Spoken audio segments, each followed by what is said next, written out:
y'all, I'm Krystal and welcome back to my Texas garden.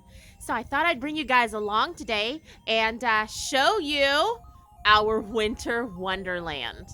So it's about 2 o'clock in the afternoon and a lot of the snow has already started to kind of melt off and has just kind of turned into ice at this point. I wanted to come out and check on the kaffir lime trees and see if they stayed covered, because along with the ice and the snow, the wind has been really super crazy. If you've got friends in the south, check on them. We're not okay. We are not built for this kind of weather. So we're walking up to the greenhouse. You can probably tell that there's no plastic on it. It came off last year, or actually the year before, and I didn't replace it. And I wasn't planning on replacing it. The floor down here has rotted out, so it needs some repairs. So instead of fixing it up, I figured I would just let the next homeowners come in and put whatever kind of greenhouse they want to put back here. I am going to repurpose these cattle panels because there's nothing wrong with them. I'm going to use them for arches. Here are my kaffir lime trees, and they're completely wrapped up. So look, this is snow, but it's this is snow, but it's melting and turning from the fluffy stuff into ice. Oh, it's cold. So you can kind of see underneath here. It's solid ice right now, but underneath there is a blanket, and under the blanket is the kaffir lime trees.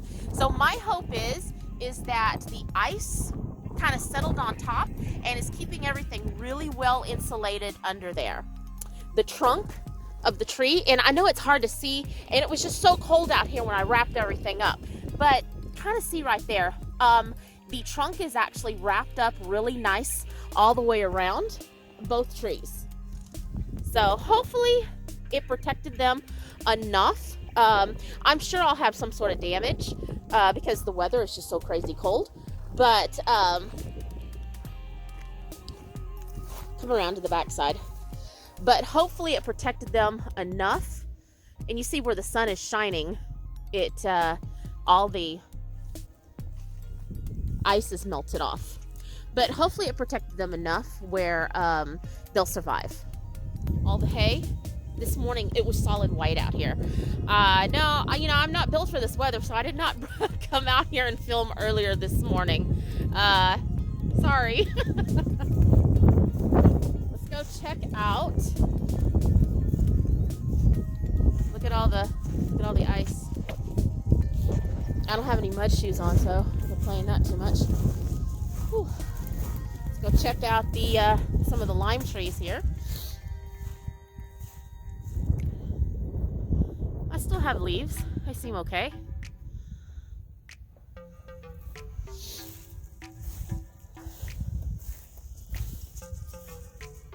I think they'll be okay. I think they'll be okay.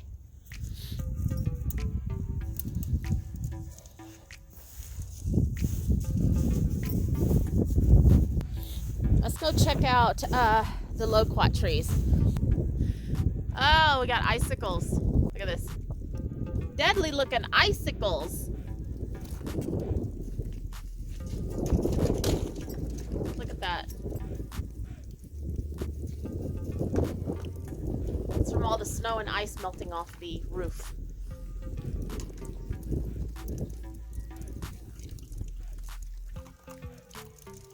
You having fun, buddy? You having fun?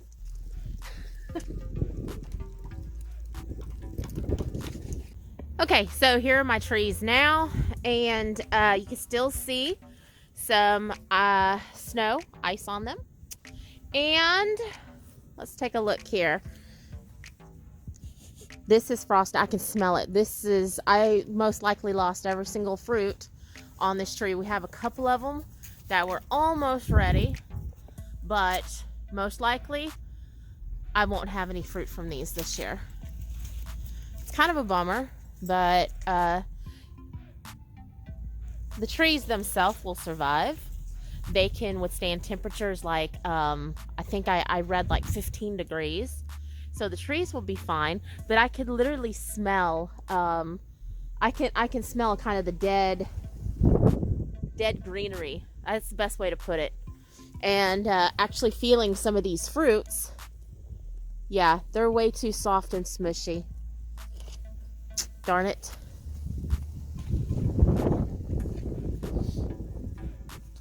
Let's check the smaller tree.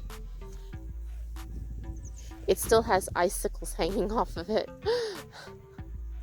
Like I said, the tree itself, the tree should be fine, but you know, the fruit, and I kind of suspected,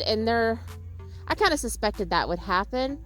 And you can see they're kind of an off color, and they're very smushy, like they've been in the freezer.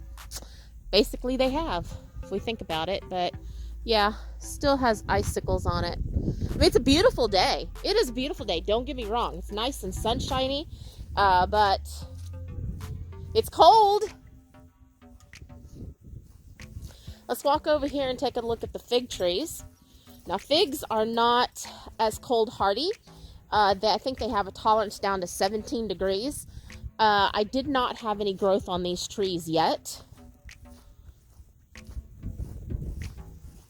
And it's very hard to say. Oh, I had some, looks like some buds starting. I think it'll be okay. I think the trees will be okay. The fig trees. Still lots of snow on the ground. Which, it's very weird for me to say that. Oh, there's a lot of snow on the ground. But you can see these trees. They're every bit of 10 foot tall. And, you know, 20 foot wide. Just too big for me to cover. But I think it'll be okay. Well, like I said, they were dormant anyway, so I think it'll be okay. Lots and lots of snow still on the ground. So all this ice and stuff that you're seeing should still stay on the ground through tomorrow afternoon. We're getting another round of freezing temperatures down into the teens tonight. So the ice isn't going to let up till maybe tomorrow afternoon. Duke, are you having fun? He's running around, but he doesn't like to stay out here for very long. But he takes advantage every time somebody comes outside. Chickens and ducks are doing fine. Cats are doing fine. And of course, Duke is doing fine. So, here is the pond. I didn't think it was going to be frozen over, but it's really pretty. Lots of ice everywhere.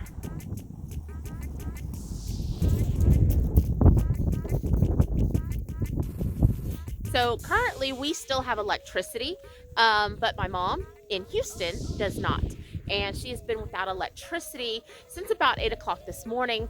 She did wake up in the early morning hours while it was still dark, and the electricity had blinked or came back on. So she's not too sure how long she was left without power at that time. So I think in the Houston area, they said that something like 1.5 million people are without power right now. So if y'all can be in prayers over that, because there's a lot of elderly people like my mom who their house is all electric, and they're doing what they can to stay warm. Unfortunately, she can't get to us. We have electricity here, but she can't get here because everything is iced over. Whew, I had to come get out of the wind. So what I was saying is, my mom can't get to us because the roads are not good right now. Unlike up north, we down here don't have, the resources that they have up there. We don't have the plow trucks, and they do, put the saltwater brine on some major intersections, but this was so widespread that even the major freeways are just completely shut down because, we're just not prepared for this. Down here, they prepare for high water rescue. So the same people have, high water vehicles to pull people out of homes, because we don't have weather like this normally. So we're not as prepared as some of the states up north. Well, when we were in Kansas a week ago today, I drove in the snow and ice, and I did just fine because they were prepared. They had the plow trucks and saltwater brine on all the major roads. And so right now my mom's just trying to keep warm, and we'll see what happens. Hopefully in the next few hours, they get the electricity back up and running for the 1.5 million people in the Houston area that don't have it. Part of the issue is the rolling blackouts. That's going across Texas. They're doing rolling blackouts to help conserve energy, I guess, because there's such a load on the power grid itself. In case you didn't know, Texas does have its own power grid, so they're trying to alleviate that. So part of the outage could be because of the rolling blackouts, and part of it could be because of ice and snow. So anyway, we'll come back in with another update on Wednesday. And on Wednesday, I'm actually going to start some seeds in the house. For more great gardening videos just like this one, go ahead and click right here, and I'll meet y'all over there.